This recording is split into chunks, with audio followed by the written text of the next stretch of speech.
Start करते हैं. This is H2M1. Currently we are on thermodynamic process. Thermodynamic process. So till now we have covered these process. The first one was isochoric. I will ask value of n because in PV to the power n is equals to constant. When you put different value of n, you will get different process. So for case of isochoric, what were the properties of isochoric? बताओ. Isochoric हो गया था. क्या हुआ था? Isochoric और isobaric हो गया था. नहीं, वो हो चुका है, मुझे मालूम है. बेटा मुझे मालूम है वो हो चुका है. अब to isothermal it is done. I am asking you Okay. About the properties of isochoric एडे वो up to isothermal. Okay. So isochoric was change in volume was 0. 0. Work done was sorry. 0. 0. Work done was 0 and delta Q is equals to delta U. Clear? And the value of n is equals to कितना था? Infinite. Clear? Second, isobaric में क्या था? In case of isobaric, pressure was constant. Clear? Is it clear? यही था ना? In case of isochoric, U is equals to NCVT. Clear? In case of isobaric, pressure was constant, so change in pressure is equals to 0. So value of n is equals to कितना? 0. Clear? Clear है? Is it clear? Yes. And again du will be NCV dt. And in case of isothermal,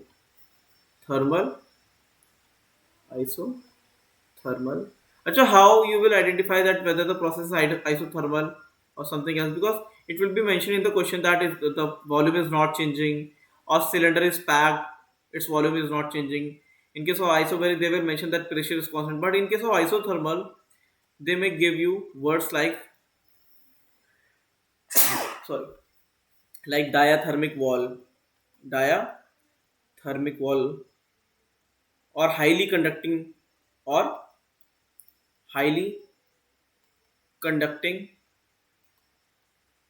conducting vessel. So in case of highly conducting vessel, it will release the energy in very efficient way, not the efficient way. The rate of energy transfer will be very fast, so that the temperature will remain same. Okay. So in case of isothermal, temperature is constant. So value of n is equals to 1. Clear?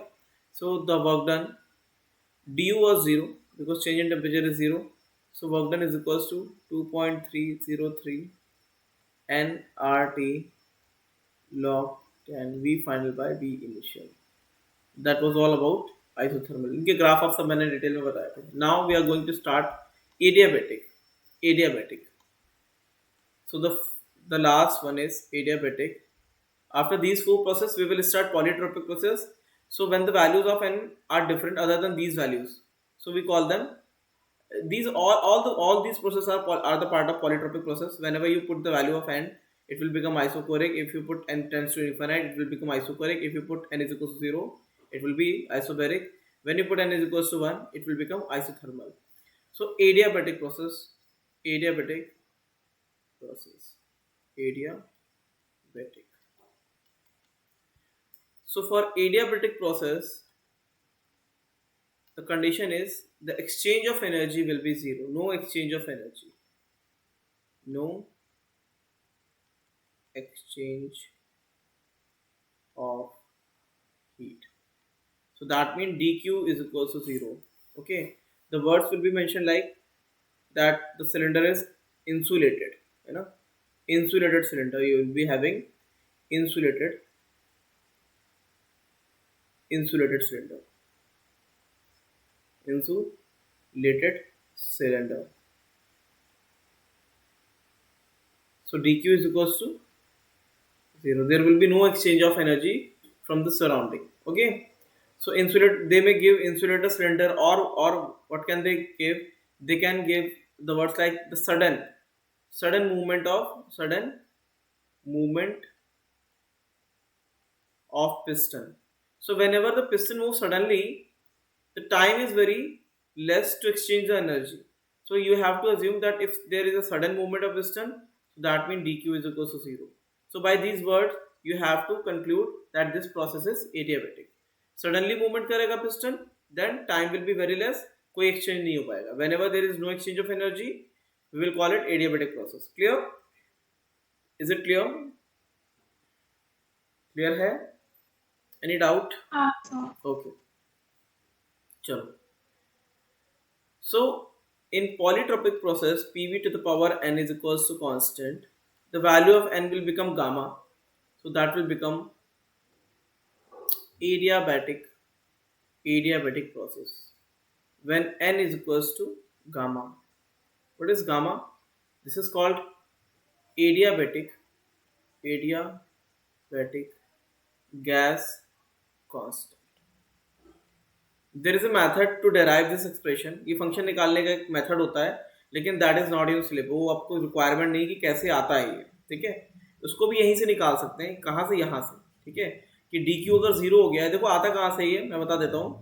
You can derive this expression because as per the first law, dq is equals to du plus dw.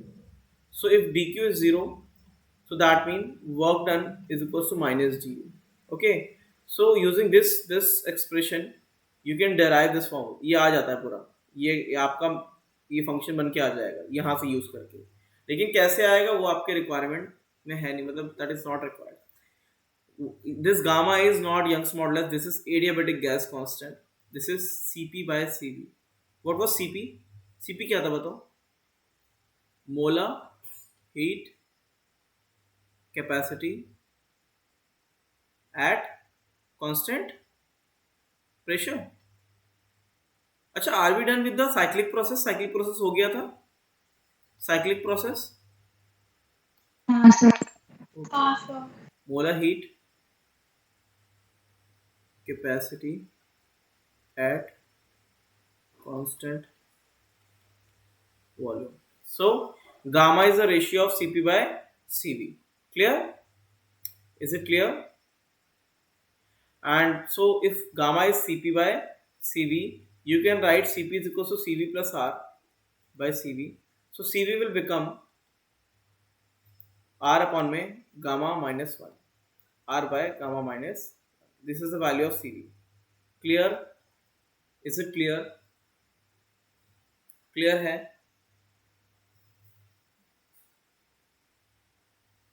Just put the value, you will get these values. यहाँ पे इसको आप करो, simplify करो, ये मिल जाएगा. ठीक है? क्लियर? क्लियर? Yes. चलो.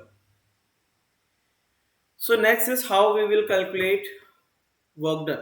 So just use this expression. So work done is equals to minus du, that is equals to minus n Cv dt. This is the formula of work done. So work done is equals to minus n. The value of Cv is R gamma minus 1. R gamma minus 1 dt, that is equals to n R T final minus T initial divided by gamma minus 1. So when you put the final expression, so work done is equals to n R T initial minus T final by gamma minus 1. So यहाँ पे space नहीं मिल रहा है. I will write this expression on the next slide. यहाँ पे space नहीं है. We will take this expression on the next slide. Meanwhile इतना नोट कर लो. इसमें कुछ डाउट है, you can ask now. If you are having any doubt in any expression on this slide, you can ask me. ठीक है? Note it. So we will use this expression this expression,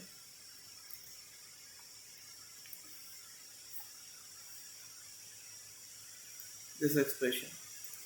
So PV is equals to nRT. You can always use this ideal gas equation formula.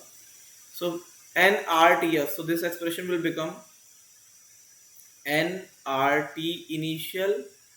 When you take this minus sign, it will become nRT initial minus nRT final upon my gamma minus 1. So dW TW is equals to nRT initial. So that will become P initial V initial minus P final V final. Okay, by gamma minus 1. So this is the formula of work done. You have to remember this formula. Which formula?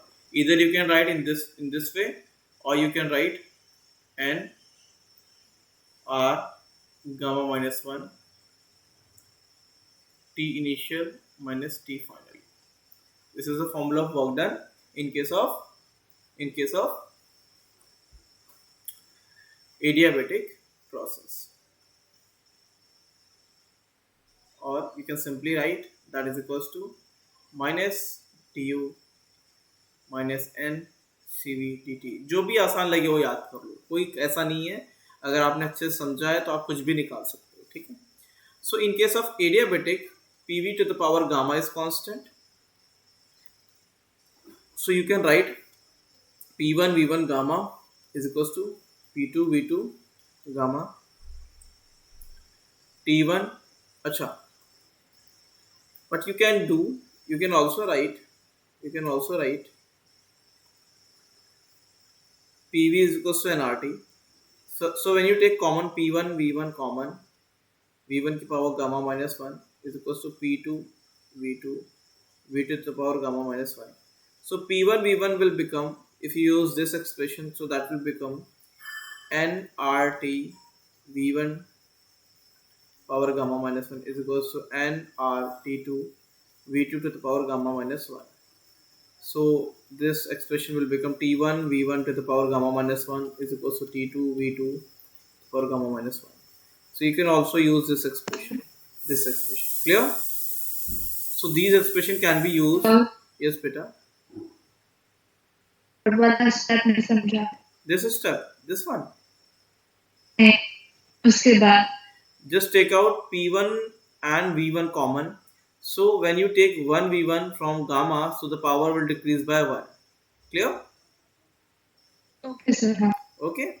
Now you can write P1 V1 is equals to nRT1, P2 V2 is equals to nRT2. Clear? Is it clear? Sir. So can we eliminate P1 V1 and P2 V2? How you can eliminate T1 V1, T2 V2? These are different. So मतलब P1 V1 and P1 V1 को लिख सकते हो यहाँ से nRT, है ना. Eliminate कैसे कर दोगे जब तक इक्वल नहीं है. सब P1 V1 और P2 V2 इक्वल रहेंगे ना. P1 V1 P2 V2 equal नहीं, P1 V1 to the power gamma ये इक्वल है. अगर P1 V1 is equal to P2 V2 कर दोगे तो आइसोथर्मल बन जाएगा. Okay sir. ठीक है. ये P अगर आप ऐसा कर दोगे P1 V1 is equal to P2 V2, वो तो आइसोथर्मल बन जाता है. Which one? आइसोथर्मल. ठीक है. क्लियर है. हाँ सर. चलो. So that's all about adiabatic. So in case of adiabatic, these were the formula we will be using. ठीक है. Now we will take the graphs. Graph कैसे दिखेंगे? तो इसमें ग्राफ यहीं पे बना लेते हैं. ग्राफ छोटे छोटे ग्राफ बना के समझ लेते हैं.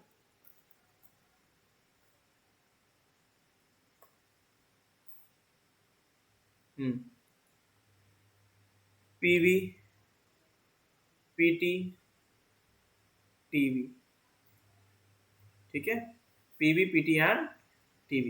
अच्छा, PV to the power gamma is constant, so this will look like कैसा दिखेगा? It will look like isothermal की तरह ही दिखेगा. ठीक है. बट इसका स्लोप थोड़ा सा ज्यादा होता है. ठीक है. जैसे अगर आइसोथर्मल ऐसा है तो ये थोड़ा सा ऐसा होगा। क्लियर? इस तरीके से। क्लियर? क्योंकि पीवी इसकी पावर गामा है। ठीक है, so this graph will look like ऐसा, ऐसा दिखेगा, ऐसा। ठीक है, पीटी ग्राफ कैसे दिखेगा? How you can draw PT graph? Any idea? कोई आइडिया कोई बता सकता है कि पीटी इसमें कैसे बनेगा? नहीं बताओगे?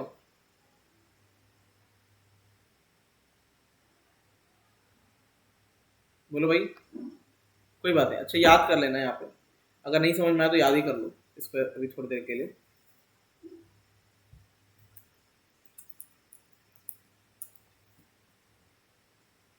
ऐसे जाता है इस तरीके से। अच्छा, यहाँ से you can eliminate V one को हटा के आप एनआरटी लिख के एनआरटी बाय पी से भी लिख सकते हो, तो ये ऐसे बन जाता है। ठीक है, इस तरीके से। ठीक है, अगला टीवी टीवी टू द ये ग्राफ भी। तो कहाँ से T1 एलिमिनेट कर सकते हैं? जस्ट पुट द वैल्यू यहाँ पे। यहाँ पे क्या करो, इस वाले में यूज दिस एक्सप्रेशन, इस वाले में you can use this expression, इस वाले में। ठीक है, क्लियर? इस वाले में यूज दिस एक्सप्रेशन, लास्ट वाले में यूज दिस एक्सप्रेशन। लेकिन आप इतना अच्छे से कर नहीं पाओगे क्योंकि आपने मैथमेटिक्स में एक कर्व बनाना भी सीखा नहीं है ना, ना सीखोगे आगे। ठीक है, अब पीटी वाले में what you can do, just put the value of V का यहाँ पे वैल्यू डाल दो। V is equal to N R T by P. तो यहाँ पे आप क्या लिख सकते हो, P1, V को क्या लिख सकते हो, N R T1 to the power gamma by P1 to the power gamma, है ना। ये सब गामा गामा हो जाएगा, कट जाएगा। तो यहाँ से एक्सप्रेशन क्या आता है, यहाँ से you can write P1 T1 gamma by P1 gamma, so that will become P1 1 minus gamma T1 gamma is equal to constant, इस तरीके से। तो यहाँ पे एक्सप्रेशन क्या बनेगा, P1 1 minus gamma V1 gamma, sorry not V1, it's T1 gamma is equals to P2 1 minus gamma T2 gamma। लेकिन इतना आप याद नहीं कर पाओगे, you can't remember all the terms, ये सारे के सारे याद नहीं कर पाओगे। मैं अभी आपको बता दूंगा आपको उस पर याद क्या करना है। ठीक है, इतना कोई याद ही नहीं कर सकता है, आपके कोई भी नहीं याद कर सकते। ठीक है, इतनी सारी चीज़ें अगर रट्टा मारोगे तो सब गड़बड़ हो जाएगा। ठीक है, आपको बस ये याद रखना है कि these graph will look like ऐसा, है ना, बस इतना सही हो जाएगा तो भी आपका काम चल जाएगा। कि PV graph during expansion it will look like this, PT will look like this. It's very rare that they can ask you about PT graph. PT और टीवी पूछता नहीं जल्दी, generally they will ask only about PV graph. ठीक है, PT होगा तो ऐसा बनेगा, टीवी होगा तो ऐसा बनेगा। ठीक है, ये पूरा का पूरा content is just for your notes. अगर कभी ऐसा कोई क्वेश्चन आए तो उसमें देख लेना, आपको पता चल जाएगा। Ultimately you have to remember these PV graph, सबके पीवी ग्राफ याद होने चाहिए। ठीक है, clear? Is it clear? Clear है? Yes. ओके, जल्दी से बना लो इसे, these graphs, just draw these graphs.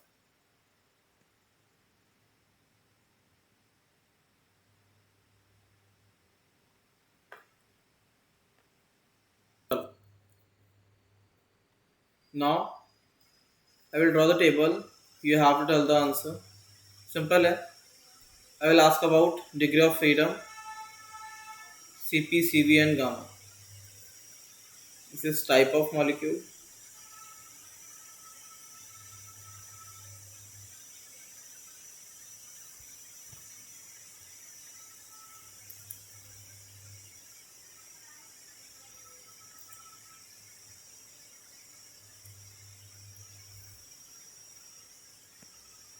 चलो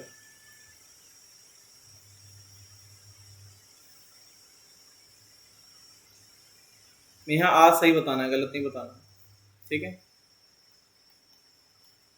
type, degree of freedom, Cv, Cp, gamma. Gamma is Cp by Cv. So for mono, what is the degree of freedom for monoatomic? Degree of freedom for monoatomic C. कितना? 3. 3. Okay, 3. Diatomic. 5. Tria. Whenever I say just tria, so that means non-linear. So triatomic 6. 6. CV 3R by 2. 5R by 2. 3R. CP. CP 5R by 2. 5R by 2. 7R by 2. 4R. Gamma. Gamma कितना आएगा? 5 by 3. 7 by 5. And this is 4 by 3. Clear है कि नहीं? Clear? सही है? Is it clear? So ultimately in adiabatic आपको याद क्या करना है? Adiabatic में you have to remember these formula. Adiabatic में that dq is 0. dq क्या होता है? 0. Second is du is equals to minus dw. So dw is equals to minus du, that is equals to minus n cv dt. This is the work done. ठीक है? And third is graph, जो भी इसका graph बनेगा. ठीक है, इतनी चीजें आपको याद रखनी है. याद हो जाएगा कि नहीं याद हो जाएगा? Clear? Is it clear? Clear है? चलो. So next is the question. In this question I will show you not the question, just a diagram. In this diagram, PV graph of all process. So you can easily identify which process is isothermal, which one is adiabatic.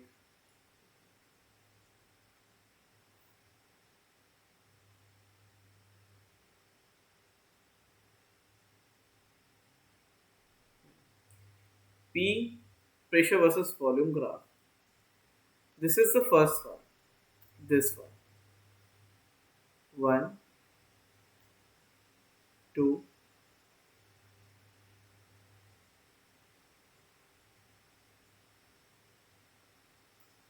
'ज़्यादा horizontal हो गया. Okay. This is 1. This is 2. This is 3. This is 4. So you have to tell one by one. In case of 1, अच्छा, you can write PV to the power n is equals to constant for any process. So in case of first, which type of process is it? This one. कैसा है?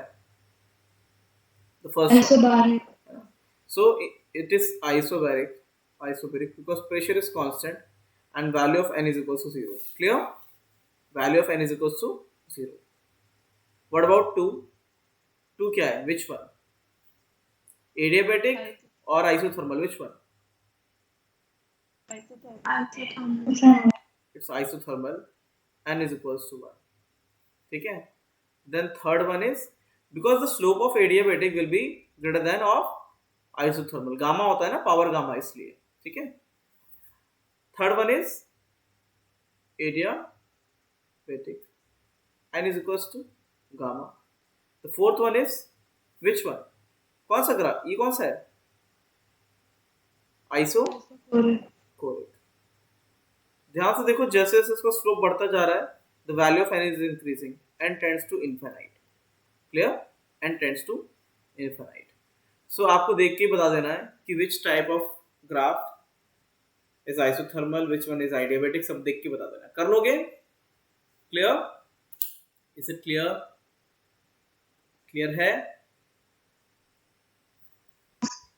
चलो जल्दी से note कर लो इसे. Next is Carnot engine. Carnot cycle. Actually, we study about Carnot cycle and we will call it, the working is called Carnot engine. Same thing. Carnot engine or heat engine. So Carnot cycle is a theoretical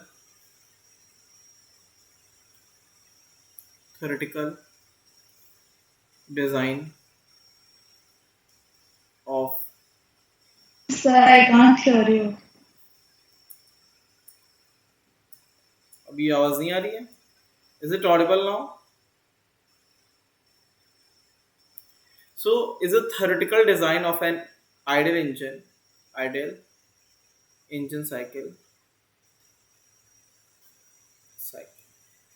ठीक है? Which cycle? Cyclic process होगा. It will be a cyclic process. So क्या होगा? Just look at the piston. Just look at the PV graph. So engine will work in 4 process. The first one is it will expand isothermally. First it will expand isothermally. Then it will again expand adiabatically. Then it will get compressed. Isothermally. Then this one. Clear? These are the process. The first one is, this is A, this is B, this is C, this is D. So that this is a cyclic process. From A to B, there is isothermal expansion. Isothermal expansion is there. From B to C, this is adiabatic expansion. From C to D, this is isothermal compression. Then D to A, this is adiabatic compression. So an engine will consist of four modes. Not the four modes. The four process will happen there. The first one is isothermal expansion, then adiabatic expansion, then isothermal compression.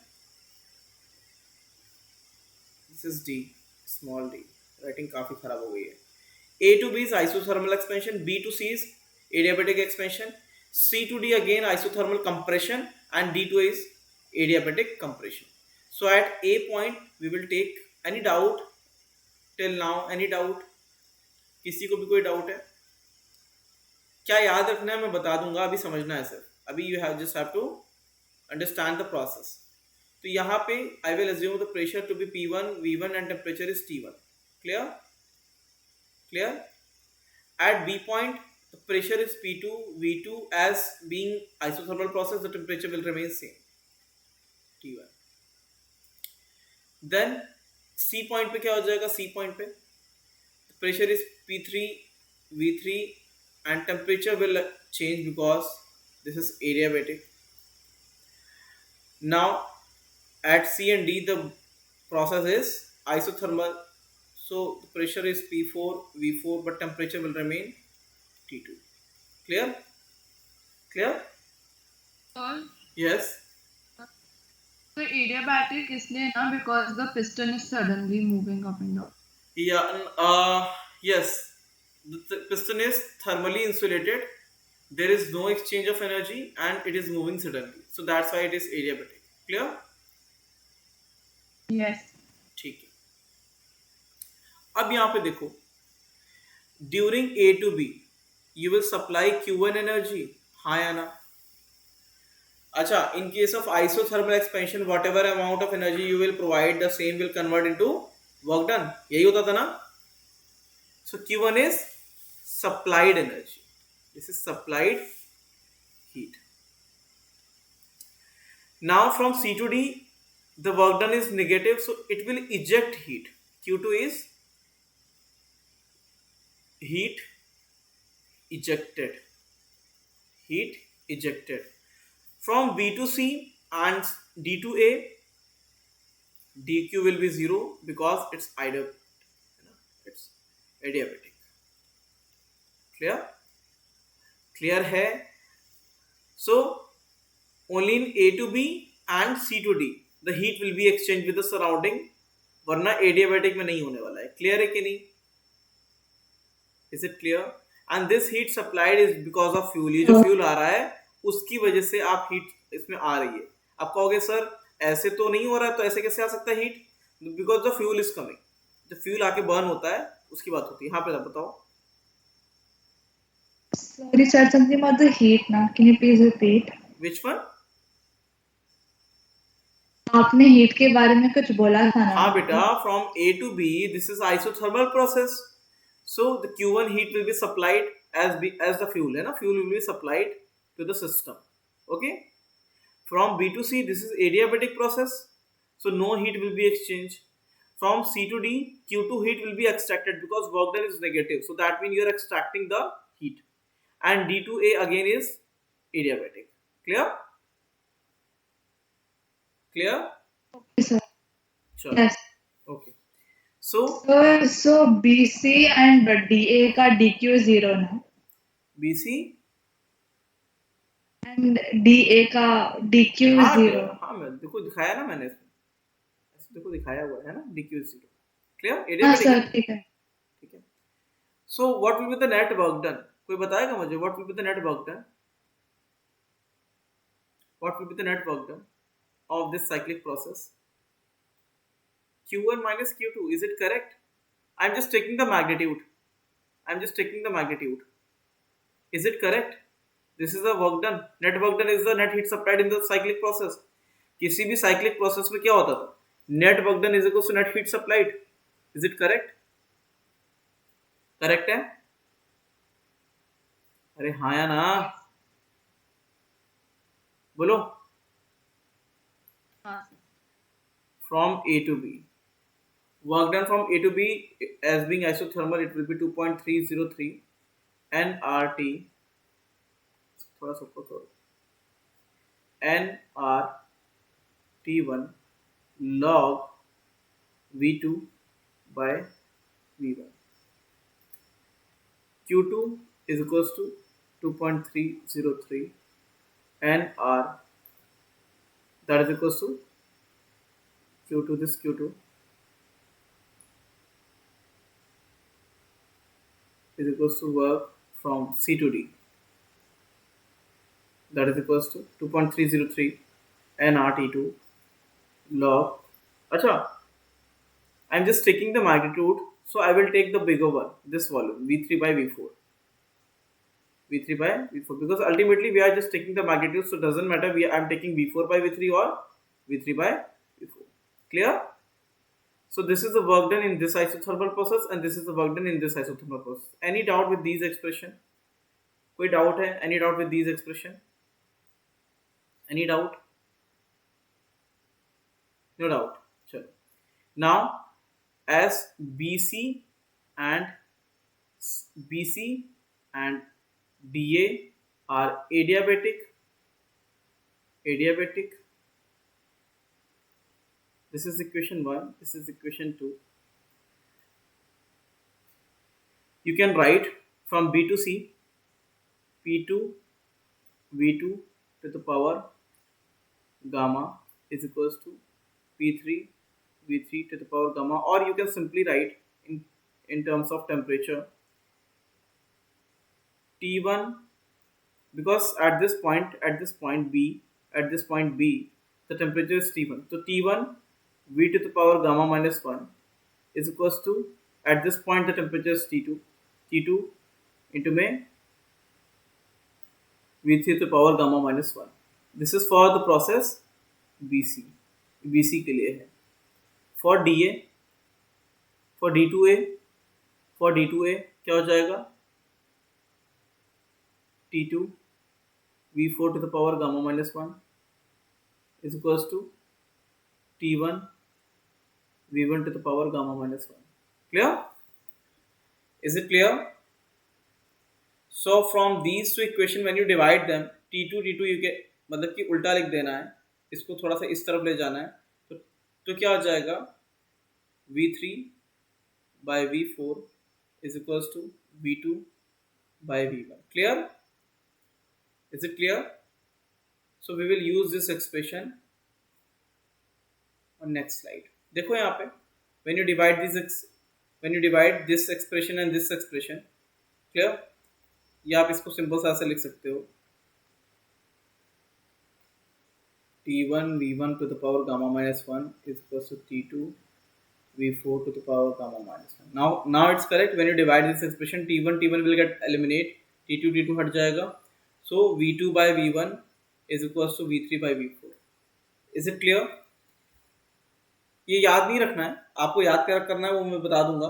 This is the entire calculation of work done and Q1 Q2. Any doubt? Any doubt? कोई doubt है अभी तक? Any doubt? चलो note कर लो. अब आपको लग रहा होगा कि इतना सारा याद करना है क्या, मतलब कारनोट में इतना सब याद करना है? नहीं, this is the entire theory. This is the entire theory. You don't need to remember each and every step. हाँ, याद कर लेते हो अच्छी बात है, समझना जरूरी है. नाउ आपको याद क्या करना है, देखो अल्टीमेटली देखो अगर आपने if you having a car, ये बताओ, if you having a car, एक कार है आपके पास, इसमें you are bringing some fuel, कुछ डाला इसमें है ना, कुछ फ्यूल डाला, पेट्रोल डाला, सम पेट्रोल. तो क्या होगा, this is a car, this is your car. So it will eject some energy in the form of engine heat, silencer से कुछ निकल जाएगा, है ना. So this is Q2 ejected and it will give you mileage of work. ये mileage है आपका, this is a mileage. तो अभी बताओ आप कैसे निकालोगे कि how efficient is my car. ये कैसे चेक करोगे कि मेरी कार कितनी एफिशिएंट है, कैसे पता चलेगा बताओ. यहाँ पे साफ साफ दिख रहा है ना, the work done is equals to Q1 minus Q2. Is it clear? दिख रहा है साफ साफ कि नहीं दिख रहा है ना? क्लियर? देखो यहाँ पे the energy supplied from the fuel is equals to Q2 plus work done. हाँ या ना? Is it clear? क्लियर है? The work done is equals to Q1 minus Q2. Is it clear? अब आप बताओ, आप how you calculate the efficiency of your car, कैसे calculate करते हो, कैसे करते हो बताओ. How efficient is my car, क्या मतलब है? ज्यादा से ज्यादा माइलेज मिले अपॉन में कम से कम पेट्रोल ले, इसी से तो मतलब है. डजेंट मैटर वो साइलेंसर से क्या निकालता है, इंजन से क्या निकालता है, इंजन का हीट थोड़े ना मेजर करते हैं. We just count how much mileage the car is giving upon में फ्यूल कंज्यूम. यही तो होता है ना, है कि नहीं? यही होता है ना. So this is the efficiency formula, है ना. इसको आपको बिल्कुल फील के साथ पता होना चाहिए. This is called efficiency. क्या बोलते हैं इसे? Efficiency of any engine. ठीक है, एफिशिएंसी. ठीक है. So when you use these expression, अब देखो यहाँ पे क्या होगा, यहाँ पे मैंने हल्का सा छोटा सा बता दिया आपको कि ये ऐसे रहेगा. Now we will use these expression. पीछे वाले में हम क्या करेंगे, we will use those expression.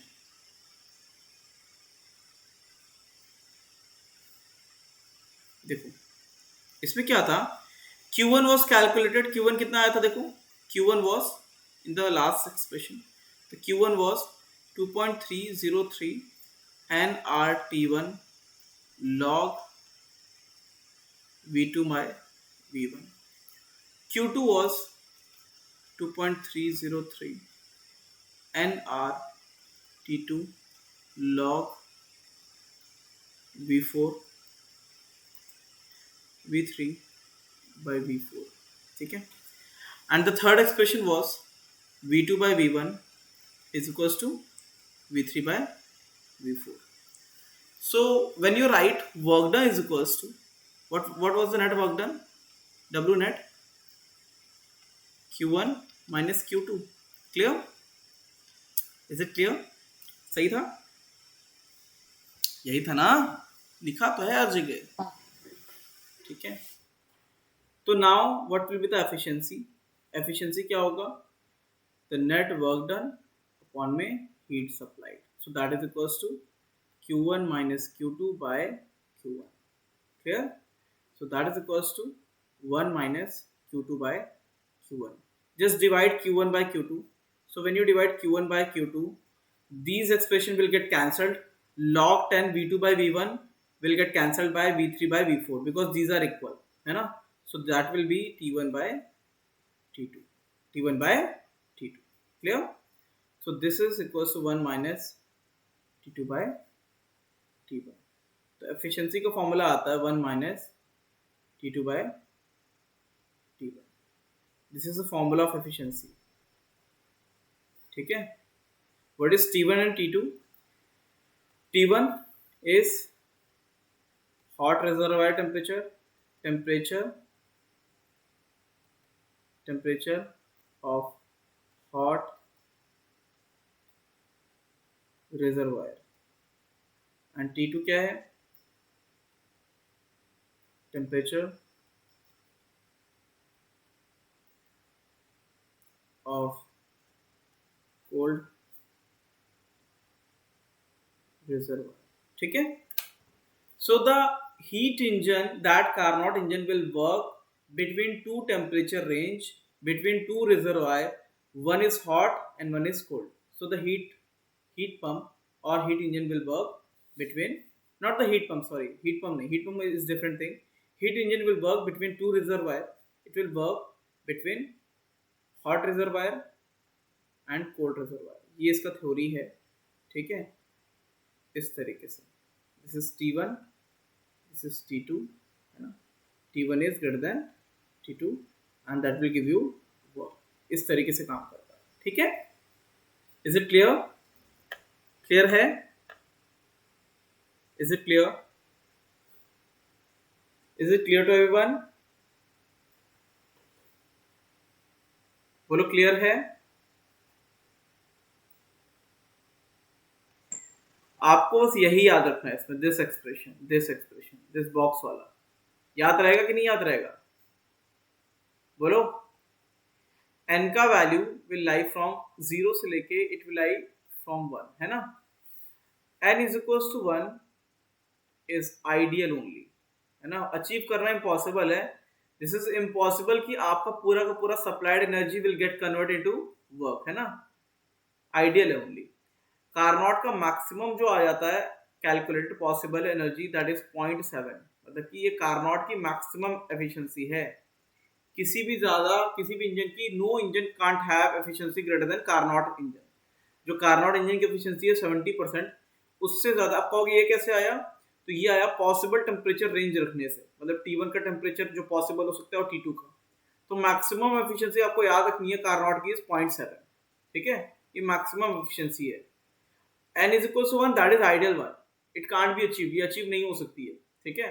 Practically impossible है वो. That's why I'm writing ideal.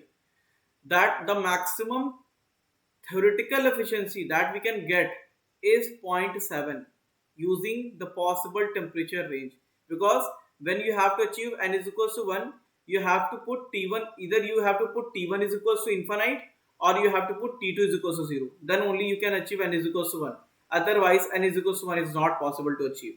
And maximum possible theoretical efficiency is 0.7. When you put T1, T2 in the possible feasible process range, when you put the value of T2 and T1, you will get the maximum efficiency of 70%. No engine can't have efficiency greater than Carnot engine. Carnot engine से ज़्यादा किसी भी engine की efficiency नहीं होती है. Clear? Is it clear? Clear है? So for n to be 1, how much should T2 and T1 be? Better to make n1 is equals to 1, either T2 should be 0. अच्छा, टेम्परेचर आर इन केल्विन, ये याद रखना. ये kelvin में है, not in Celsius. हर जगह kelvin में है. either you put T2 is equals to 0 or you put T1 is equals to infinite. Both are not possible. To achieve n is equals to 1, you have to make this expression 0, na? So T2 is equals to 0 is absolute 0. That is not possible to achieve. And T1 tends to infinite. That is also not possible to achieve. Clear? Yes, sir. Okay. चलो जल्दी से करो. Everything is complete. अब मैं बस अगले page पे I will note down the entire theory of comparison. पूरा का पूरा जितना कंपेयर होगा. ठीक है?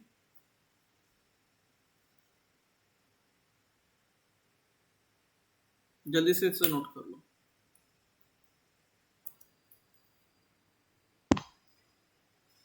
चलो नेक्स्ट.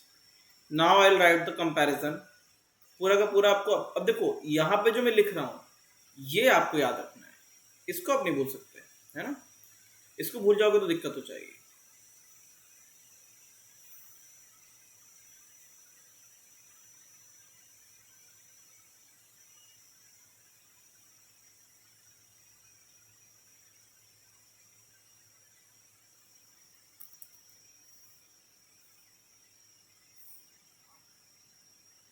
हम्म. चलो. The first one is Carnot engine और हीट इंजन. कार्नोट इंजन और heat engine. Carnot engine or sometimes we call it heat engine.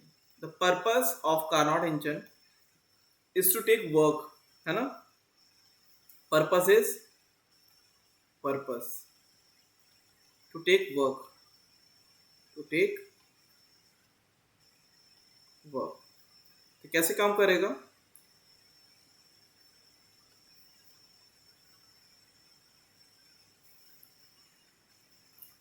Am I audible? आवाज आ रही है मेरी. Is it audible? Yes. Okay. The purpose is to take work. ठीक है.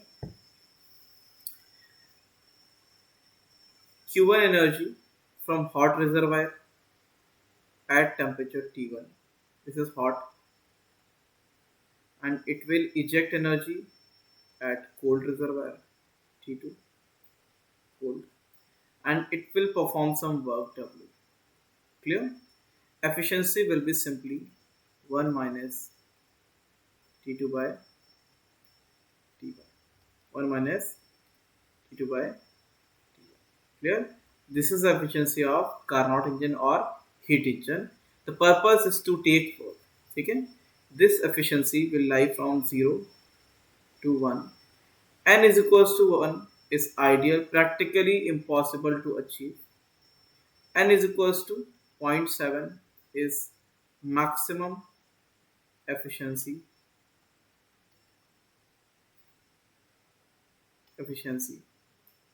of Carnot engine. ठीक है. Next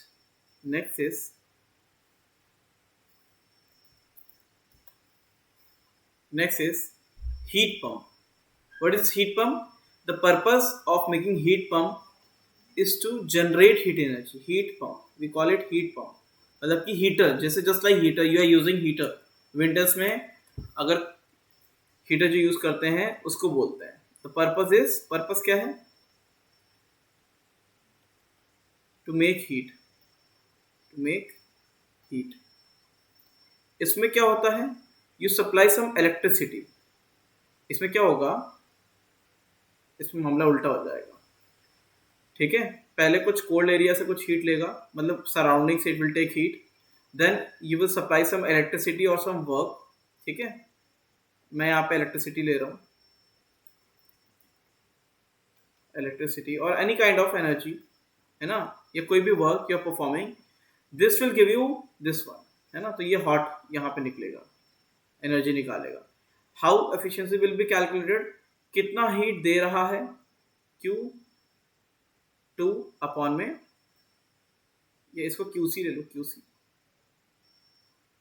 ठीक है. इस तरीके से temperature cold hot. So the efficiency will be how much heat we are getting by upon में work done. Clear? How much heat we are getting upon में work done. अच्छा, you can apply first law लगा के आप कुछ तो निकाल ही सकते हो. क्या फर्स्ट लॉ लगा के आप ये तो लिख ही सकते हो that QC plus work is equals to QH. Is it correct? Correct है. हाँ या ना. QC plus W is equals to QH. Clear? Clear है? Yes. So you can right QH को, QH इसको you can right QH upon में QH minus QC, so that is equals to TH upon में TH minus TC. This is the formula of efficiency. ठीक है, is equals to TH upon का TH minus TC, ऐसा इस तरीके से। अच्छा, इसमें the efficiency will come greater than 1, 1 से ज्यादा आएगा। व्हेन यू पुट, देखो denominator is less than 1, so definitely you will get greater than. So by formula we are getting efficiency greater than 1। Formula में तो सही है कि हमें एफिशिएंसी ग्रेटर देन 1 आ रहा है, लेकिन इसका ये मतलब नहीं कि आप जो इलेक्ट्रिसिटी दे रहे हो उससे ज्यादा जनरेट हो रहा है, आप सराउंडिंग से भी ले रहे हो, है ना, सराउंडिंग से। तो एक्सप्रेशन के हिसाब से you will gate efficiency greater than 1। ठीक है, इसका कोई मतलब नहीं है यहाँ पे। एफिशिएंसी तो हमारा उससे मतलब होता है सिर्फ इंजन से। ठीक है, क्लियर? लेकिन फॉर्मूला जो है वो तो है। ठीक है, समझ में आया कि नहीं आया? Any doubt with the heat pump? Any doubt with the heat pump? Any doubt with heat pump? कोई डाउट है किसी को? जल्दी बताओ। Now next is refrigerator. Refrigerator, अच्छा, what is the purpose of refrigerator? काय के लिए यूज होता है? Any idea? बचपन से लेकर आज तक कोई आइडिया नहीं लगा रेफ्रिजरेटर का पर्पस क्या है? The purpose of refrigerator is to cool something. आया ना? Am I audible? Yes, sir. चलो, then Devanshu, tell me what is the purpose of refrigerator? And balance. To For cooling. extract energy. Whenever you extract energy from any body, from a body, when you extract the energy, उसका temperature अपने आप कम हो जाएगा। To extract energy, है ना? Clear? तो यहाँ पे आप क्या करते हो? यहाँ पे रेफ्रिजरेटर में आप क्या करते हो? You will extract energy. कहाँ से? फ्रिज के अंदर तो कोल्ड होगा ना, यहाँ पे हॉट होगा। ठीक है, तो यू विल एक्सट्रैक्ट एनर्जी, है ना? यू विल एक्सट्रैक्ट एनर्जी इस तरीके से, यहाँ से, and you will perform some work, electricity. ठीक है, इलेक्ट्रिसिटी आप दोगे, इलेक्ट्रिसिटी, क्योंकि refrigerator will require some electricity, so it will extract some energy from inside, है ना, अंदर से जो होगा, और कुछ इलेक्ट्रिसिटी का वर्क, और दैट विल इजेक्ट। पीछे से देखो, रेफ्रिजरेटर के पीछे आपको काफी गर्म गर्म फील होगा, तो यहाँ से एनर्जी लेता है, इलेक्ट्रिसिटी की जो वर्क होता है उसको इजेक्ट कर देता है बाहर। सो this is the working of refrigerator. Clear है? बिल्कुल हीट पंप की तरह है, लेकिन उल्टा होगा, है ना, उल्टे उल्टे तरीके से काम करता है। हीट पंप के बिल्कुल उल्टी तरीके से, ग्राफ सेम दिखेगा, लेकिन देखो हीट पंप में the purpose was to make QH पर कंजम्पशन ऑफ एनर्जी। इसमें क्या होगा efficiency? To take maximum QC पर वर्क डन। यही तो होगा ना, ज्यादा से ज्यादा कूलिंग करे, कम से कम इलेक्ट्रिसिटी। This is efficiency. आया ना? क्लियर है कि नहीं? Is it clear? QC is the heat extracted, right? या QC is the heat extracted. Heat extracted अंदर से, जहां पे फूड आइटम, जहां पे फूड आइटम रखा है वहां से। क्लियर? इसको यू कैन सिंपली राइट, अच्छा, first law again you can write the first law. First law क्या बोलता है? QC plus W is equals to QH, है ना, वही वाला। सो यू कैन राइट कितना हीट खींचा है, हीट एक्सट्रैक्टेड अपॉन में वर्क डन, तो that is equals to TC by TH minus TC। ठीक है, so efficiency is equals to TC upon में TH माइनस TC, ये आता है एफिशिएंसी। अगेन इसका भी वैल्यू क्या आएगा? This will come greater then क्या? ये 1 से ज्यादा ही आ जाएगा। ठीक है, ठीक है, लेकिन आपको ये याद नहीं रखना है, आपको ये याद नहीं रखना है कि क्या है क्या नहीं है। ठीक है, क्लियर?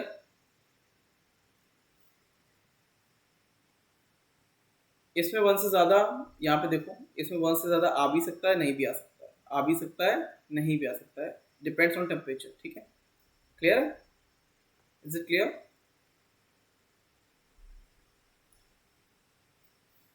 ठीक है, तो ये फॉर्मूले हो गए। That's all about Carnot engine, heat pump and refrigerator. Only one topic is remaining, that is polytropic process. उसको पढ़ने में ज़्यादा टाइम नहीं लगेगा।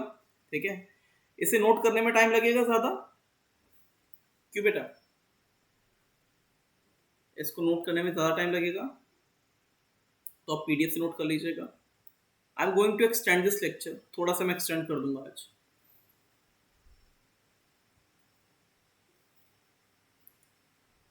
ठीक है, अब आपको नोट नहीं करना है, अपने नोट्स पीडीएफ से कंप्लीट कर लीजिएगा। Any doubt from these 3 topics? बताओ, कोई डाउट है? Any doubt? कोई डाउट है? तो मुझे बस कंफर्म करना है, हीट पंप और रेफ्रिजरेटर सेम है ना, बस उसमें हाँ टीएच और टीसी डिफरेंस है। हीट पंप में यू आर देखो, जब रेफ्रिजरेटर को उल्टा कर दोगे, मतलब कि आपका पर्पस है कि देखो, refrigerator is a heat pump, वो हीट पंप ही है, कुछ अलग नहीं है। ठीक है, रेफ्रिजरेटर को अगर आप किसी भी रूम में रखते हैं ना, तो वो उस रूम के लिए हीट पंप है, लेकिन रेफ्रिजरेटर जो फूड इनसाइड द रेफ्रिजरेटर, उसके लिए वो रेफ्रिजरेटर है। समझे? रेफ्रिजरेटर जिस यस। रूम में होता है, उस रूम का वो टेम्परेचर बढ़ाता है वो। ठीक है, कभी भी आप कहीं ऐसे रूम में जाइएगा जहाँ पे रेफ्रिजरेटर है, तो आपको लगेगा कि नहीं, उसके सराउंडिंग में टेम्परेचर ज़्यादा होता है। ऐसा फील किया है कि नहीं किया है? ठीक है, हाँ सर। तो अगर आप, पर हाँ बेटा, यस बेटा, सर हीट पंप और रेफ्रिजरेटर का वर्किंग सेम है, सिर्फ पर्पस डिफरेंट है ना। पर्पस डिफरेंट है। रेफ्रिजरेटर में आप फूड को कूल करते हैं, हीट पंप जैसे अगर हम कहते हैं नहीं, हमें तो फूड कूल करना ही नहीं है, रेफ्रिजरेटर का डोर ओपन कर दो, open the door of refrigerator, है ना, that will purely act as heat pump. वो सिर्फ आपके रूम में हीटर का काम करेगा। समझे? रेफ्रिजरेटर का आप डोर ओपन कर हाँ दीजिए, सर ठीक। That will work as a heat pump, है ना, वो आपके घर में रेफ्रिजरेटर जो है वो हीटर बन जाएगा। ठीक है, क्लियर? Yes sir. चलो, next is polytropic process. Polytropic process में क्या होगा? Polytropic process, so for any process which can be written as, मतलब कोई भी प्रोसेस, उसको तो आप ऐसे लिख ही सकते हैं ना, PV is equals PV to the power N is equals to constant, this is called polytropic process. तो इसमें हम लोगों ने देखा था कि जब n इतना हो जाता है तो वो कुछ और बन जाएगा। n अगर 0 था तो बन गया था क्या? Isobaric. n is equals to 1 हो गया था तो isothermal. n is equals to gamma बन गया था तो adiabatic. and for n is equals to n tends to infinite, it was isochoric. So whenever you put different values, for these value for you will get a defined process.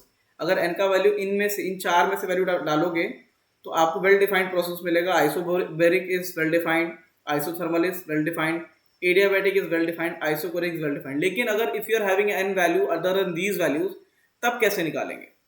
तो उसके लिए क्या करते हैं, मैं आपको एक ऐसा फॉर्मूला बता रहा हूं जिससे आप सब कुछ निकाल सकते हो, मतलब जो पीछे पड़ा है वो भी निकाल सकते हो। dq is equal to du plus dw। Clear? dq को you can write nc dt, nc। अच्छा एक चीज बताओ, यहाँ पे पीछे मैंने ये थोड़ा सा पूछा ही नहीं वैसे, लेकिन for the case of adiabatic, अगर एडियाबेटिक के लिए कोई हीट कैपेसिटी पूछे तो हीट कैपेसिटी कितनी आएगी एडियाबेटिक की? कोई बता सकता है heat capacity for adiabatic? Any idea? अगर मैं पूछूं हीट कैपेसिटी क्या है एडियाबेटिक की, molar heat capacity, so that is dq by n dt, as dt is equal at dq is equal to 0, तो हीट कैपेसिटी कितनी आती है एडियाबेटिक की? बताओ कितनी आ रही है? 0 ही तो आएगी ना, this will be 0 for adiabatic. dq is 0, so heat capacity, molar heat capacity will be 0। ठीक है, चलो इसमें क्या होगा, nc dt will be dq du को you can always write N C V D T, work done को you can write N R D T, 1 - n, ठीक है। तो आपको इससे हर चीज मिल जाएगी, आपको इससे you will get all the term. इस तरीके से वर्क डन ये हो जाएगा। इससे आपको किसी भी प्रोसेस के लिए work done, internal energy change, heat exchange सब कुछ मिल जाएगा। बस n is equals to not equals to 1, सिर्फ आइसोथर्मल छोड़ के, है ना, एक्सेप्ट आइसोथर्मल। आइसोथर्मल के लिए नहीं मिलेगा क्योंकि इसका जो कैलकुलेशन है वो ये एज्यूम करके किया जाता है कि n की वैल्यू 1 के बराबर नहीं है, ठीक है। उसको छोड़ के बस आइसोथर्मल का वर्क डन याद कर लो। वर्क डन आइसोथर्मल क्या होता है, 2.303 nRT log V फाइनल अपन में V इनिशियल, ठीक है। इसको छोड़ दो तो आपको सब कुछ यहां से मिल जाएगा, आइसोबैरिक, आइसोकोरिक, एडियाबेटिक, सबका वर्क डन, इंटरनल चेंज, सब कुछ इससे मिल जाएगा। क्लियर है? Is it clear? क्लियर है कि नहीं? तो मोलर हीट कैपेसिटी को you can right CV plus R1 - n। इस तरीके से किसी भी प्रोसेस का you will gate molar heat capacity. C is molar heat capacity of process.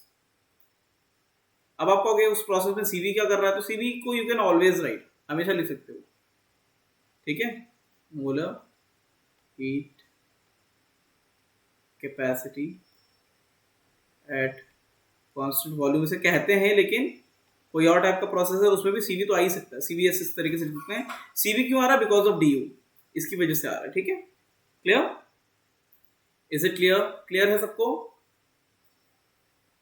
बताओ भाई, इज इट क्लियर?